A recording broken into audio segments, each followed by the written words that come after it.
David Ragnarsson, a Pilates instructor since 2006. The workout would be even more beneficial for you. Josef Pilates was a German muscle sculpting enthusiast. More focus is aimed at control and precision. Born in the 1880s, the core of his program, the powerhouse, abdominals, lower back, hips, thighs, than what already is in the classical Pilates method.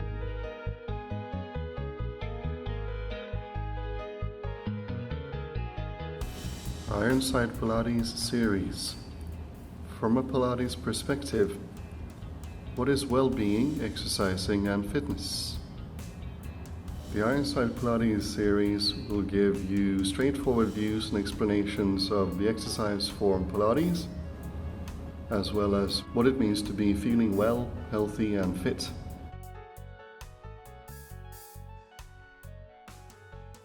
The series will also give you explanations of what it means to be feeling out of shape, stiff and in pain.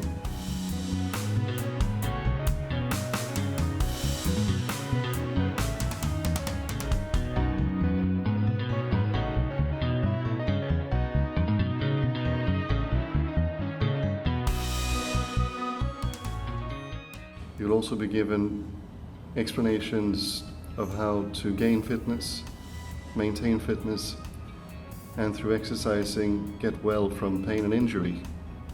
All the information given in this series is based on education, professional experience, self-observations, and further development of the Pilates exercises and approach within the Pilates exercise field since 2006.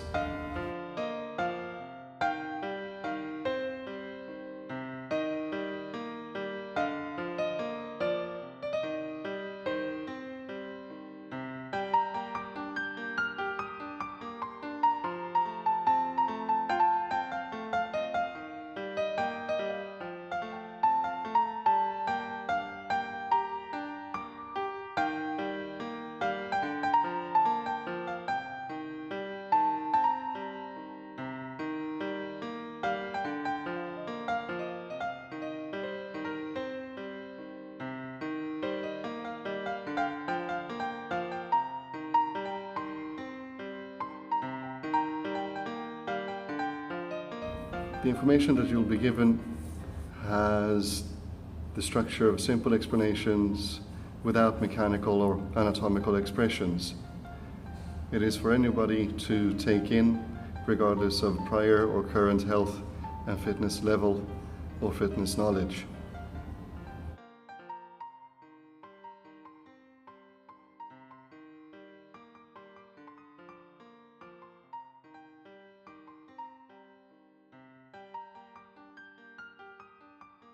Josef Pilates was a German muscle sculpting enthusiast, born in the 1880s. The core of his program was the self-engagement of one's muscles.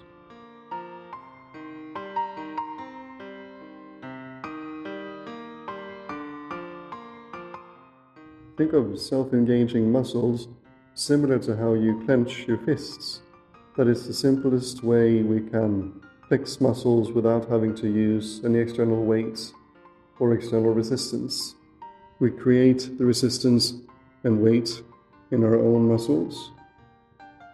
Precise Pilates is rooted in the classical Pilates method founded by Josef Pilates. The idea behind Precise Pilates, an approach developed by David Ragnarsson, is to make the classical Pilates workout even more efficient in terms of technique, precision, flow, and transitions.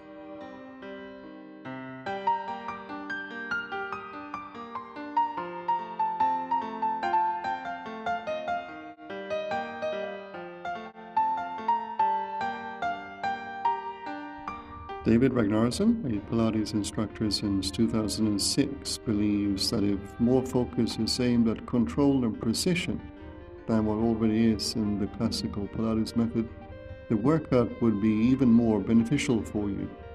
The powerhouse, abdominals, lower back, hips, thighs, should constantly be the first target in each and every exercise. During years of working in the Pilates field, David Ragnarsson has realized that so many suffer from neck pain due to wrong posture, stress, and weak neck muscles. We are basically keeping our chin to our chest 50% of the time of day. The reason being computers, mobile phones, iPads, etc. We should rather be keeping our head down onto the mat, away from our chest on many occasions. Therefore, in exercises normally asking for chin to chest, Precise Pilates asks for chin to chest in 30% of the repetitions until you are seemingly capable of keeping chin to chest longer, and finally for the whole length of the exercise.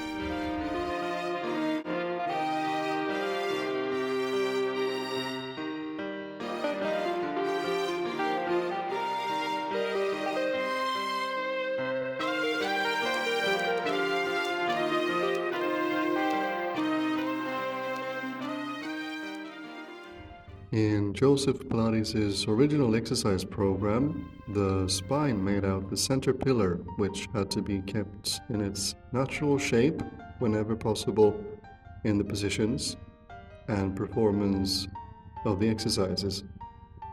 The muscles of the stomach area, the center abdominals, and the side muscles of the stomach area, the obliques, had to be engaged both for stabilizing and for moving in forward bending, straightening, side bending, twisting, and reaching.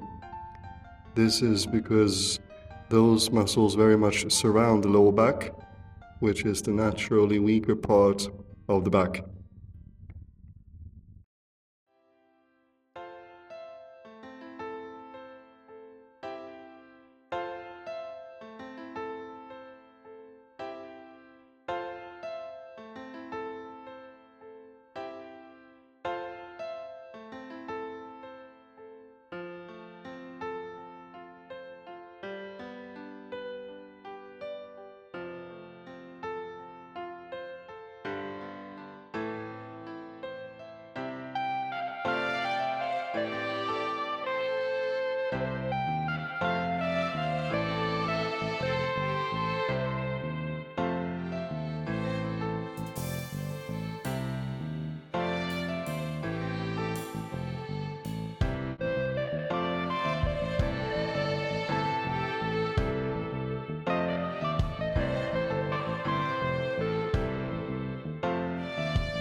Precise Pilates will prove that carefully and precisely executed exercises can give as good results as exercises performed hastily and jerkily, believing that that will provide you cardiovascular exercise or bigger and stronger muscles.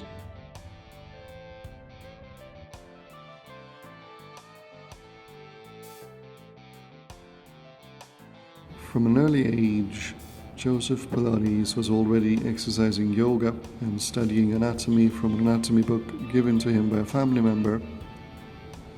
The young Mr. Pilates had asthma and rickets. Through his exercise and increasing anatomical knowledge, Pilates eventually was medically cleared from both asthma and rickets.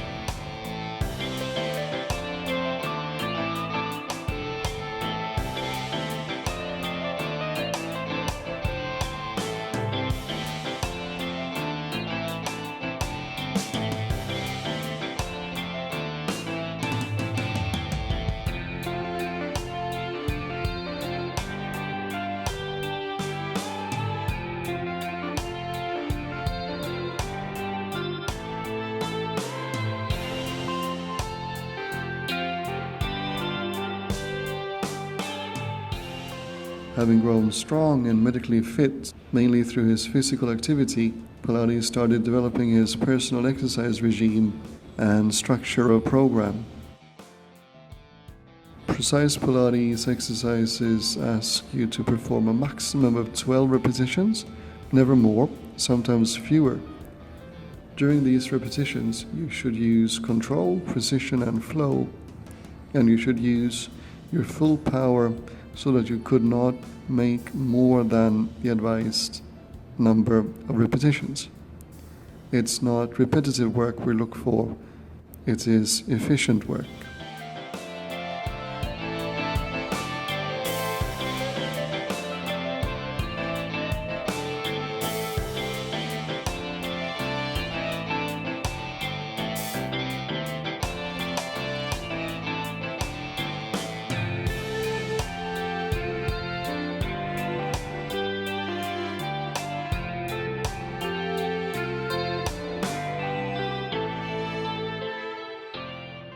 Getting as much out of an exercise as possible within the fewest number of repetitions is exactly what efficient work is all about.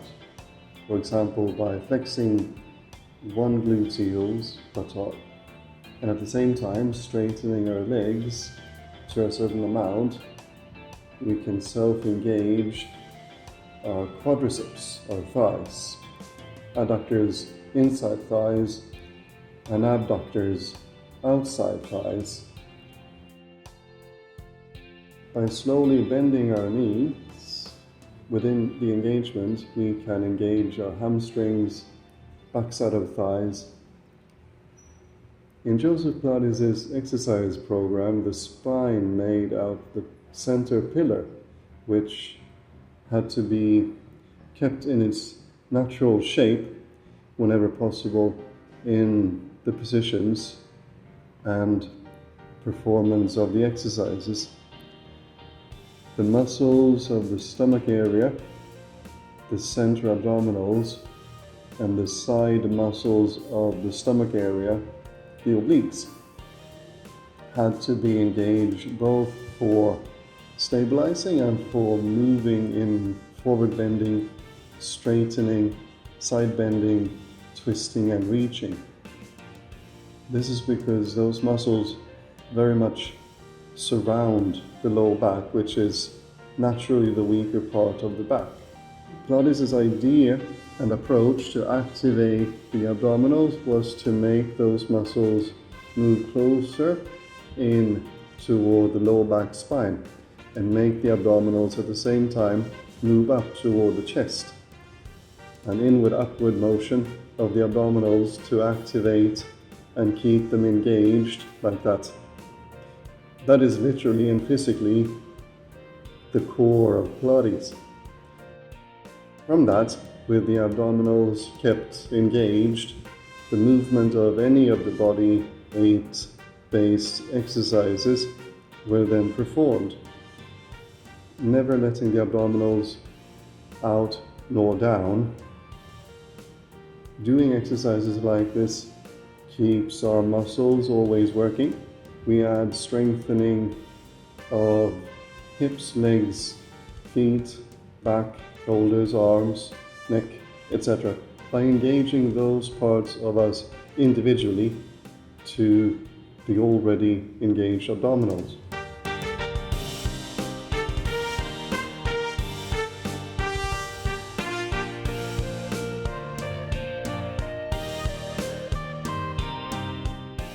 Us human beings are individuals. We are each one of us the best source for feeling and performing activities that are both mental and physical. We feel or sense before we actually make an actual move. It sometimes can be difficult to know if a strengthening exercise performance is supposed to be felt like this or like that.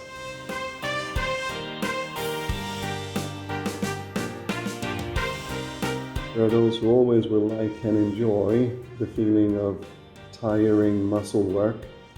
That feeling makes some individuals feel accomplishment, and by that their body has gotten a dose of exercise. That same feeling is making other individuals worry and think that they are hurting themselves in the exercise. The two separate feelings here do both of them with time give the same result. It gives a stronger body. In moderation, those separate feelings while performing physical movements is an important part of an individual's well-being. The reason is that there is a breakdown and a renewal because of that breakdown of muscle fibers when we get one of the two separate feelings just mentioned. The simplest explanation of exercising is that when muscles begin to feel tired is when they begin to become stronger. However, for how long time muscles are used so that we feel tired is very important. The muscles will only gain strength during shorter periods of time. Recovery time has to be combined with the exercise time.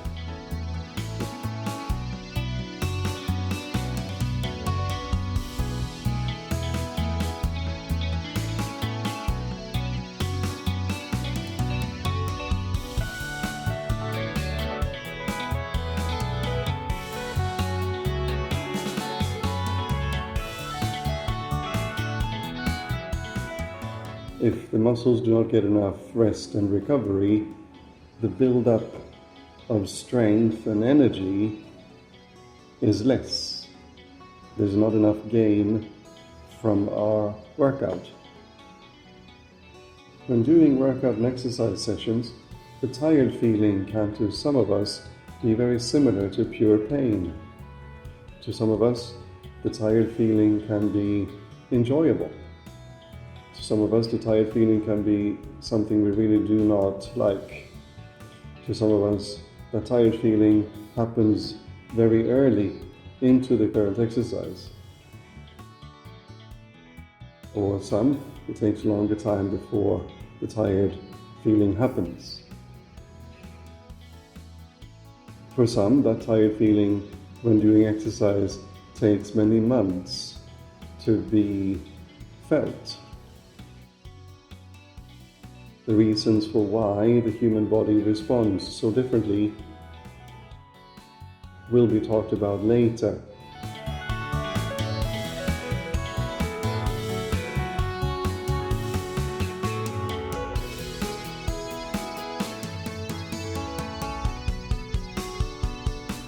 If the maximum number of repetitions in an exercise set is 12, then you should never have to do 13 repetitions to become tired. That means you have to make sure that your muscles have become tired before the 12 repetitions have been performed.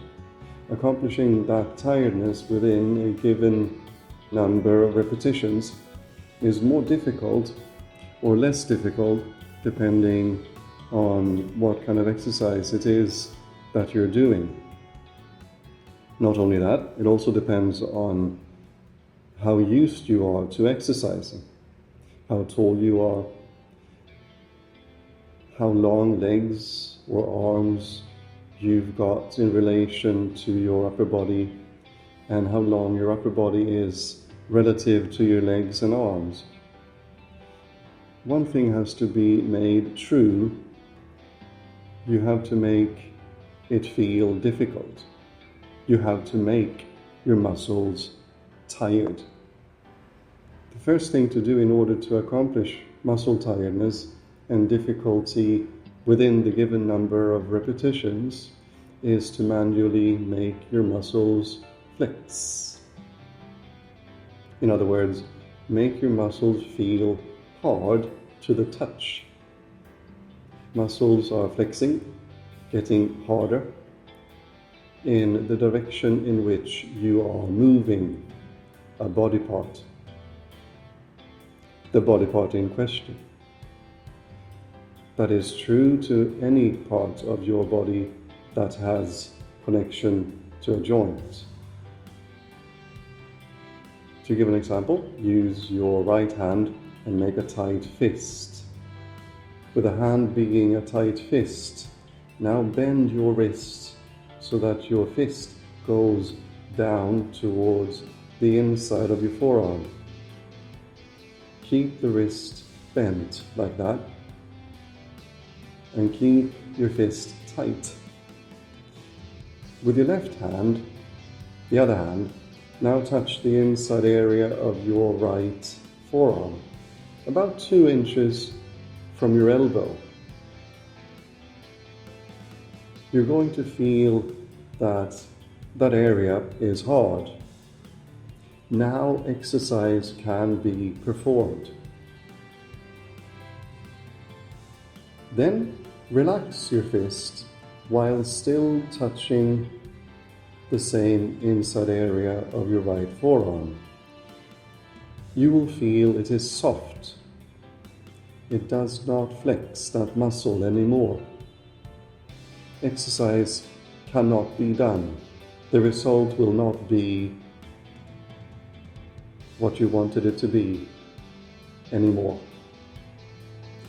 The case is exactly the same in the relation between your feet and calves, or between lower legs and thighs, between arms and shoulders, etc. It's everywhere in your body. The possibility is everywhere in your body.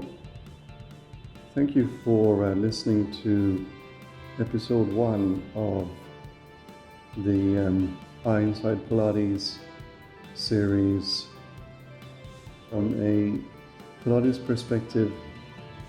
What is well-being, exercising, and fitness?